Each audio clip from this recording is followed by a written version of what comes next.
Hey PTE aspirants! Welcome back to our channel, your go-to place for mastering the PTE Academic and PTE Core. In today's video, we're diving into a fresh Retell lecture practice, just like you'll face in the real exam. I'll play the lecture first, and then you'll hear the perfect model response, so you can boost your fluency, content, and pronunciation scores. Make sure you grab a notebook for keywords, because this is your moment to practice like a pro. And hey, before we dive in, hit that subscribe button so you never miss a single practice session that could make all the difference in your PTE results. Climate change has emerged as one of the most significant drivers of human migration in the 21st century. Rising sea levels, desertification, and frequent natural disasters are forcing millions of people to leave their homes. For example, small island nations such as the Maldives are at risk of complete submergence, creating what experts call climate refugees. Unlike traditional migration, which is often driven by economic opportunity or political instability, climate migration is primarily environmental and unavoidable. The United Nations estimates that by 2050, more than 200 million people could be displaced due to climate-related factors. This poses serious challenges for global governance, as there are currently no clear legal frameworks to recognize or protect climate refugees. Countries will need to cooperate to establish policies for relocation, financial aid, and sustainable adaptation strategies. Climate migration is no longer a distant possibility, but an urgent reality shaping the future of human settlements.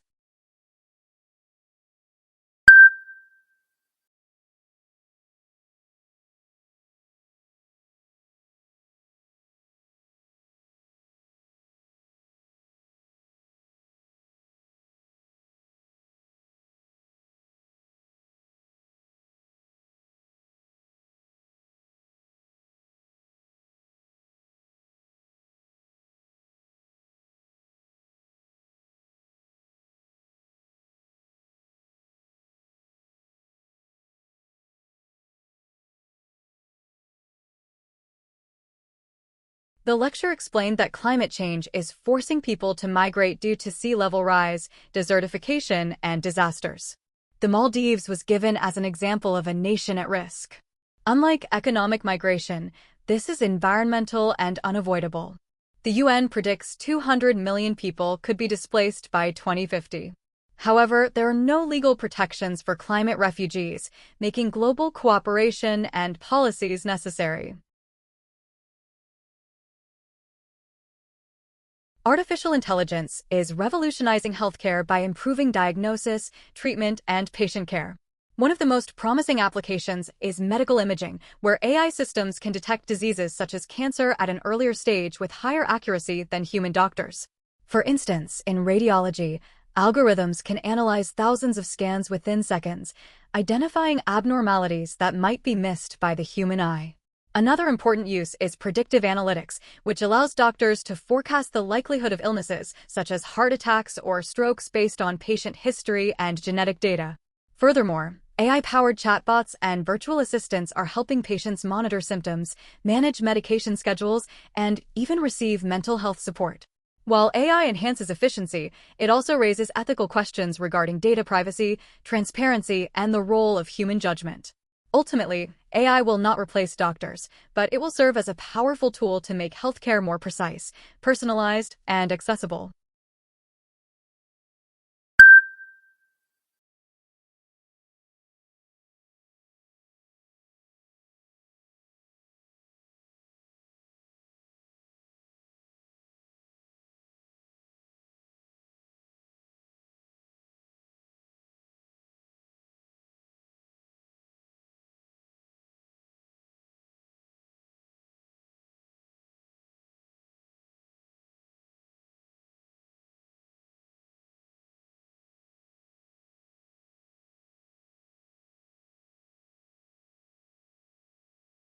The lecture highlighted the use of AI in healthcare, especially in medical imaging and predictive analytics. AI can detect diseases early, analyze scans quickly, and help predict health risks. It also supports patients through chatbots and mental health tools. Although ethical issues like privacy and judgment remain, AI is expected to improve healthcare by making it more accurate and accessible. The Silk Road was an extensive network of trade routes that connected east and west for more than 1,000 years. Beginning during the Han Dynasty around 130 BCE, it facilitated the exchange of goods, culture, and ideas across Asia, the Middle East, and Europe. Silk, spices, and precious metals were traded from China and India, while the West contributed glassware, wool, and horses. However, the Silk Road was not just about commerce. It also played a crucial role in the spread of religions like Buddhism and Islam, as well as technologies such as papermaking and gunpowder. Cities like Samarkand and Constantinople became major cultural hubs, flourishing as centers of trade and innovation. Despite its decline after the rise of sea trade routes in the 15th century, the Silk Road remains one of the most significant examples of globalization in history, shaping the foundations of international exchange and cultural interaction.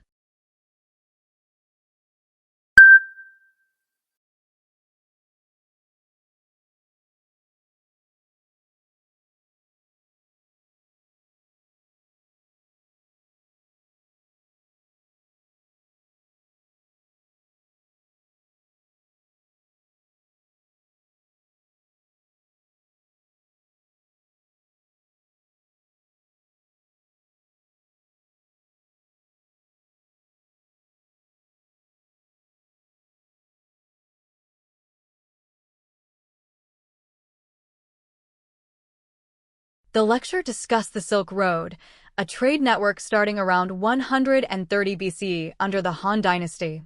It enabled trade in silk, spices, and metals, while spreading religions and technologies. Cities like Samarkand became cultural hubs. Though it declined with sea trade, the Silk Road was vital for globalization and cultural exchange. Complementary medicine refers to practices used alongside conventional treatments to improve overall health. These methods include acupuncture, herbal remedies, meditation, massage therapy, and yoga. Unlike alternative medicine, which replaces standard care, complementary approaches are integrated with mainstream medicine to support healing. For example, cancer patients may use meditation to reduce stress during chemotherapy or acupuncture to manage pain. Scientific research has shown benefits such as stress reduction, improved immunity, and better quality of life. However, it is essential that complementary treatments be guided by professionals, as some herbal medicines may interact with prescribed drugs. The growing popularity of complementary medicine reflects a holistic view of healthcare, where mental, emotional, and physical health are interconnected.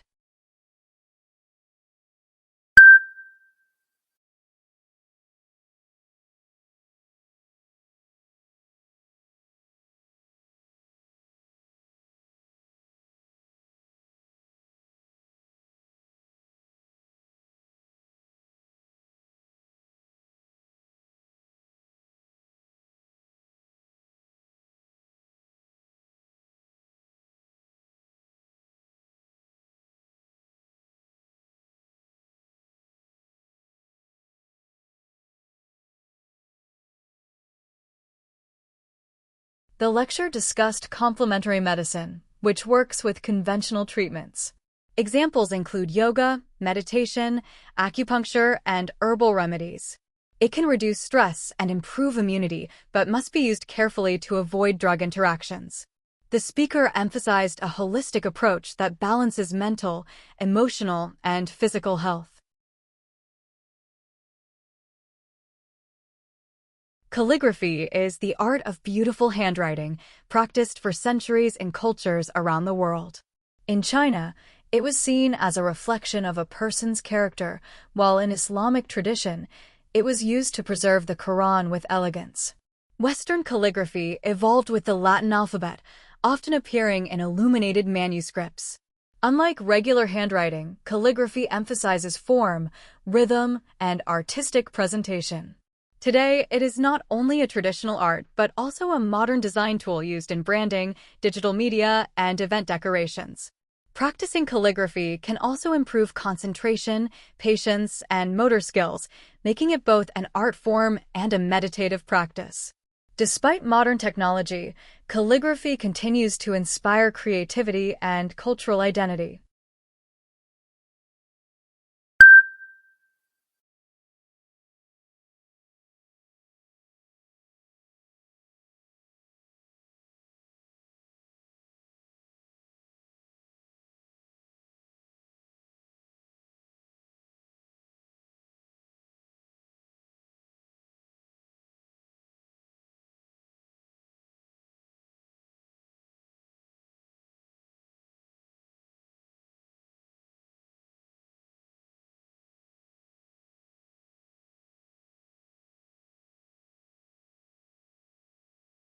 The lecture explained calligraphy as the art of beautiful handwriting with deep cultural roots in China, Islam, and Europe. It differs from normal writing as it focuses on style and rhythm. Today, it is used in branding and design and helps improve patience and focus. The speaker said it remains relevant despite digital technology. If you found this practice useful, don't forget to hit that like button. It really helps more learners find us. And for daily PTE tips, model answers, and prediction topics, subscribe and turn on the bell so you never miss a lesson. Comment below with your score goal, and I'll share a personalized study tip for you. Until next time, keep practicing and keep aiming higher. You've got this.